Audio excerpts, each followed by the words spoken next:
Welcome to African Today, the voice of a changing continent. We bring you the stories shaping Africa's present and future, from breaking news and bold analysis to culture, innovation, and voices on the ground. We're here to inform, inspire, and amplify the heartbeat of Africa every single day. Thank you for stopping by the channel. We hope you enjoy our video. Let's begin. Ouagadougou, Burkina Faso.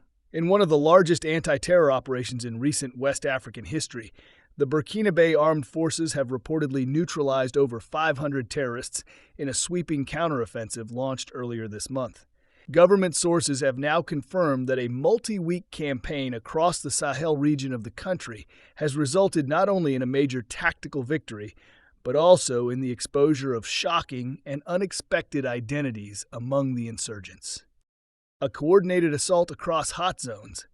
According to official military communications, the counteroffensive began in early May 2025 with the joint deployment of Burkina Faso's special forces, intelligence units, and local volunteer defense groups known as Volontaires pour la Défense de la Patrie, VDP.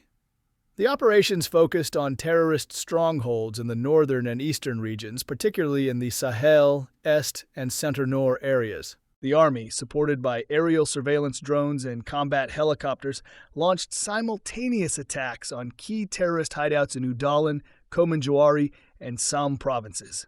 "We executed a series of preemptive strikes based on credible intelligence," said Colonel Jean-Baptiste Zongo, spokesperson for the Ministry of Defense. The aim was to dismantle terror infrastructure before they could launch further attacks on civilian populations.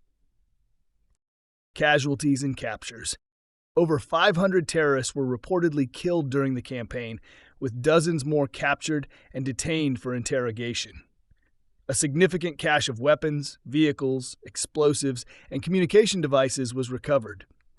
In addition to the military success, the operation led to the freeing of several villages that had been under extremist control for months. Civilian casualties were reportedly minimal, though human rights observers have called for an independent investigation to verify this claim. Shocking identities among the dead. Perhaps the most stunning revelation from the operation came from forensic and intelligence analysis of the identities of the deceased fighters. According to government sources, several of the militants were not locals but foreign nationals from neighboring countries, including Mali, Niger, Nigeria, and even as far afield as Libya and Sudan.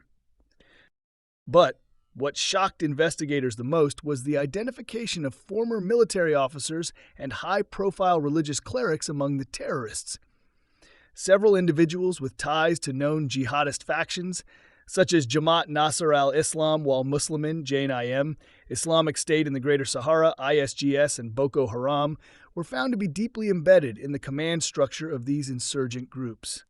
A report leaked to the media reveals that at least 2 former intelligence officers from the defunct G5 Sahel Joint Force were discovered among the dead.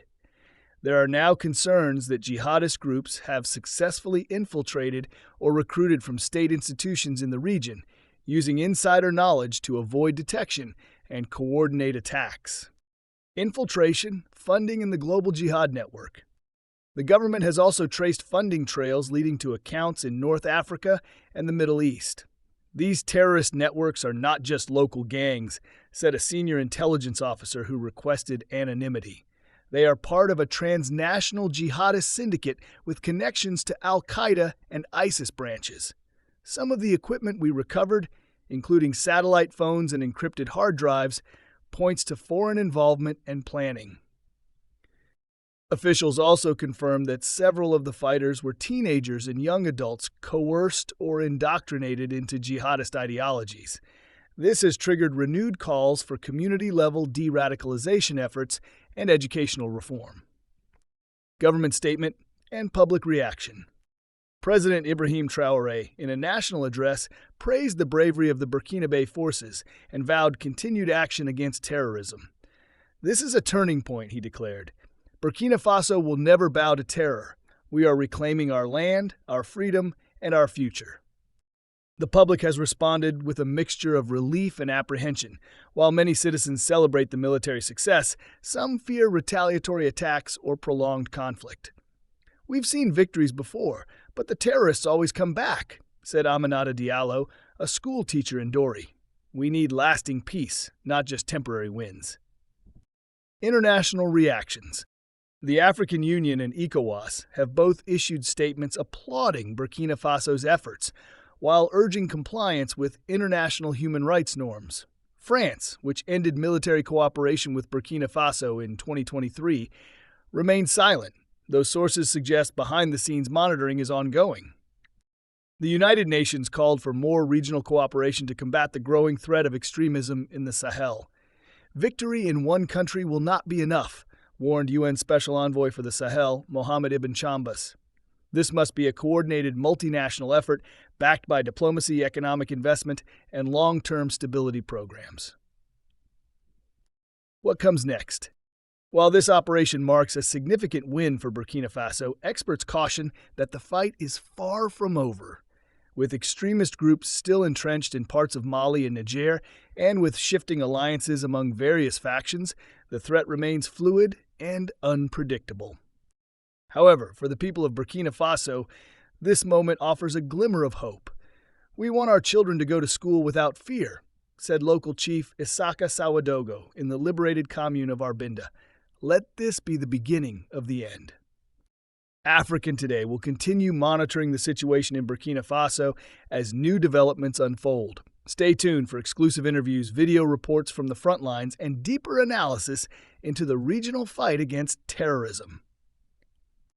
Is this conversation helpful so far? Thank you for watching. I hope you enjoyed it. Please like and subscribe to help grow the channel. Until next time, see you soon.